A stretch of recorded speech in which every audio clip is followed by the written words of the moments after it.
اوحا الی عبدہ ما اوحا، یہ حضور کا اپنا پسند کیا ہوا ہے۔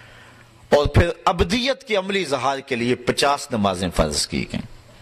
حضور خوشی خوشی 50 نمازیں لے کر کے آئے۔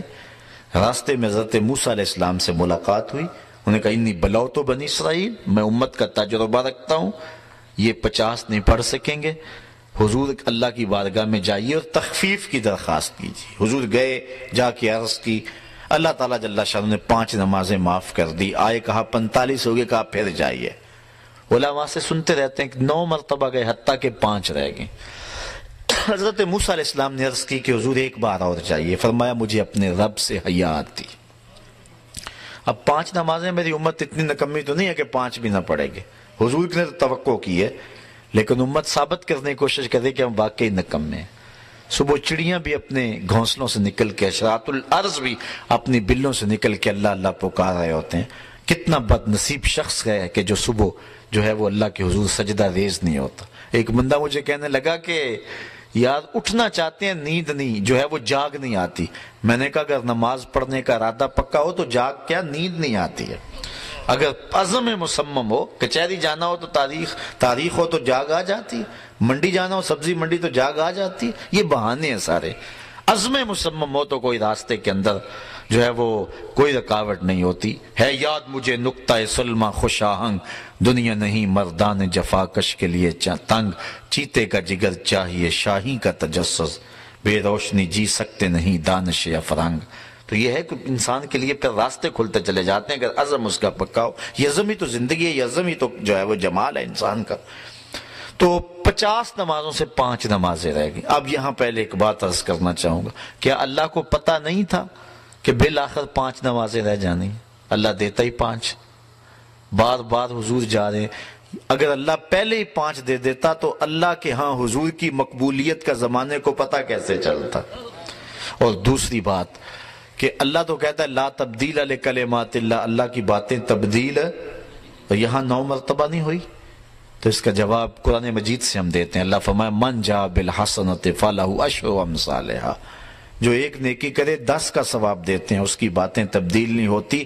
پڑھو کہ 5 ثواب 50 کا عطا فرمائے، اس لیے کہ اس کی جو ہے وہ باتیں تبدیل نہیں ہوتی۔ اب یہ نماز خاص تر تحفہ جو ہے وہ معراج کا ہے، اور حضور نے فرمایا حبب الی من دنیاکم ثلاث الطیب والنساء وجعلت قرۃ عینی فی الصلاۃ، تمہاری دنیا سے مجھے صرف 3 چیزیں پسند ہیں، ایک خوشبو، ایک منکوحہ عورتیں، اور ایک میری آنکھوں کی ٹھنڈک نماز میں رکھی گئی ہے۔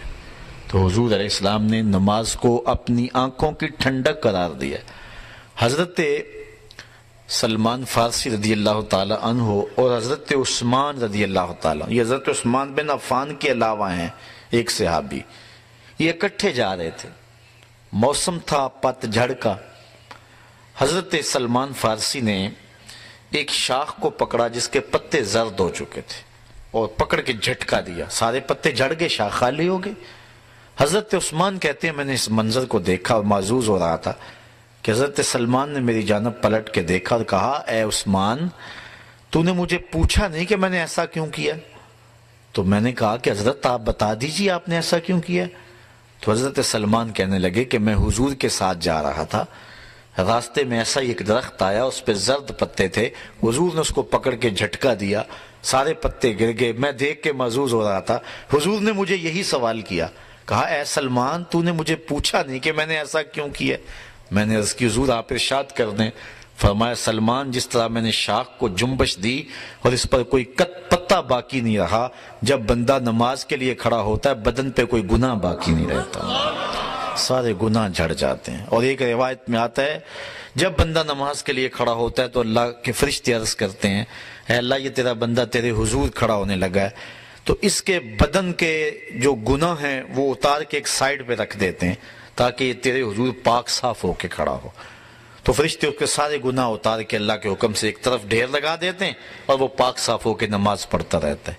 سلام پھیر کے جب جانے لگتا ہے اللہ تعالیٰ کے فرشتے عرض کرتے ہیں یا اللہ وہ جو گناہ اس کے بدن سے اتارے تھے آپ فارغ ہو گئے، اب دوبارہ اس کے بدن سے لگا دیں۔ اللہ ارشاد فرماتا ہے فرشتوں اتار دیے تھے اب اترے ہی رہنے دو اور میرے بندے کو پاک صاف ہو کے گھر جانے دو۔ تو یہ نماز 5 گانا یہ معراج کا تحفہ خاص ہے۔ تو یہ 2 چیزیں خاص طور پہ پلے باندھ کر کے لے، جو آج کل ہر بندے کے قمیض میں 2 جیبیں تو کم از کم ہوتی ہیں، ایک اس جیب میں ڈال لو، ایک اس جیب میں ڈال لو۔ ایک تو آج کے بعد جو مرضی ہو جائے نماز ترک نہیں کرنی ہے، اور دوسرا یہ عزم کر کے جاؤ کہ کسی کی دل شکستگی کا سامنا نہ کریں۔ ٹوٹا ہوا دل جوڑ سکتے ہیں تو جوڑ دیں، لیکن کسی کا دل توڑنے کی کوشش نہ کریں۔ مجھے یہ ایک چٹ دی گئی ہے اور یہ بہت ہی افسوسناک خبر ہے کہ آپ کے علاقے کے پیر سید اجمل گیلانی صاحب ایک ایکسیڈنٹ میں ابھی وصال پا گئے ہیں۔ اللہ تعالیٰ ان کی آخرت بہتر فرمائے۔ ابھی نوعمری تھی اور مسلک اور دین اور اسلام کا مرزائیت کے خلاف بھی بڑا زوردار انداز سے کام کرنے کا انداز رکھتے تھے۔ میری 2-4 ملاقاتیں ہوئی ہیں۔ اللہ تعالیٰ نے ان کو جذبوں کی ایک کائنات سینے میں دی ہوئی تھی، آل رسول تھے۔ یہ خبر یقیناً ہمارے لیے ایک بہت زیادہ افسوسناک ہے۔ اللہ تعالیٰ ان کی قبر پہ کروڑوں رحمتوں کا نزول فرمائے اور ان کی مغفرت فرمائے، ان کے درجے بلند فرمائے۔ وآخر دعوانا ان الحمدللہ الحمدللہ رب العالمین والصلاة والسلام علی سید الانبیاء والمرسلین۔ اے اللہ اٹھے ہوئے ہاتھ، پھیلی ہوئی جولیاں رحمتوں سے بھر دے، بخت کی بہاریں نصیب کر دے اور مقدر کی خزائیں رخصت فرما۔ جئیں تو تیرے لیے، مریں تو تیرے دین کے لیے، اور زندگی کی آخری سانس تک تیرے رسول کے وفادار ہیں۔ اے اللہ ہمیں 5 گانا نماز با جماعت کی توفیق نصیب فرما۔ اے اللہ لوگوں کی دل شکستگی سے محفوظ فرما، کسی کا دل جوڑنے کی توفیق نصیب فرما۔ اے اللہ ہمارے باطن ستھرے کر دے، روحوں کو پاک کر دے، خیالوں کو طاہر کر دے، سوچوں کو نور دے دے، من کو اجلا کر دے۔ یہاں جتنے لوگ دور و نزدیک سے آئے ہیں کوئی بھی خالی نہ پلٹے، اس درس قرآن کی برکتیں سب کے گھروں تک پہنچا دے۔ وصلی اللہ تعالی علی النبی الامین وعلی آلہ وصحبہ اجمعین۔